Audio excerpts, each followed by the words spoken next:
Hey, praise God. That is what we're always to do. Even though when we start out with, hey, Lord, hear me, protect me, hide me from my enemies, we still need to give God praise because He gives us life. He gives us food, sustenance. He gives us protection more than we know. And God is our salvation. We find this kind of concept in a lot of the Psalms. Psalm 65. Psalm 65 starts out with, hear me, protect me, hide me. And he's worried about the evildoers, the people that are conspiring against him, the crowd of mad and raging people. He says their hearts are like swords, they're sharp, and their arrows are sharp. Their tongues are just cut to the heart. I think I said their hearts were sharp. I meant their tongues. They show up with an ambush, and they shoot suddenly with their arrows, and they're just evil people, and they encourage evil. Do you know people like that encourage and are okay with bad things and just encourage evil and bad things? Yeah, let's do that. Yeah, who's going to see us anyway? Who's going to pay attention? No one knows what we're planning. No one will ever know. That's what evil people do. They plot injustice. And we're told, I was just reading through a lot, I read through most of Deuteronomy and Exodus in the last few weeks. And in it, it's even telling us that we need to be impartial. And we shouldn't take sides, even with the poor. You know, sometimes, yeah, poor people are poor, but don't favor them just because they're poor. Don't favor people because of their color. Don't favor people, and that goes for every color. We need to be really careful. God is not going to show favoritism and judgment, and He doesn't want us to. And it's unjust to do so.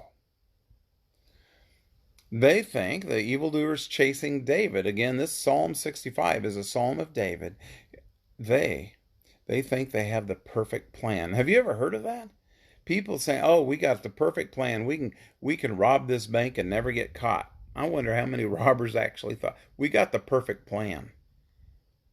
Yeah, that's unjust. That's immoral. That's evil. And then David's little comment at the end of verse 6 is that they're cunning. Man, they're these people are really work at this. And we've said a lot of times, man, if people would work as hard in just doing the right thing as they do at planning evil, on doing stupid stuff, they would be wealthy people. But they just don't have the heart for it. They really hate God. And in the end, people who hate God will receive their just reward. This is where David comes in, verse 7. God will shoot them down. He'll turn their own tongues against themselves. And I hope that happens. People who are evil, people who wish bad things on you or plan bad things on you, that they themselves would fall into their own traps, that they themselves would have the things happen that they plan on others or hope for others. God will bring them to ruin. Then all mankind will fear, and they will proclaim the works of God. They will ponder His salvation, His works, and they will see, and they will shake their heads in shame. And they will ponder. They'll think about it, what God has done. Well, we need the righteous people. We need to rejoice in the Lord. It doesn't matter if we're rich or poor. It doesn't matter what color we are. The righteous people need to rejoice in God. Because that is who protects us. That is who gives us refuge, who gives us hope, who gives us salvation in the end. We need to praise God no matter what's going on. I know sometimes things don't seem right. The world in 2020 is going crazy. but we need to praise God anyway. Have faith. Take refuge in Him. Let God do His thing.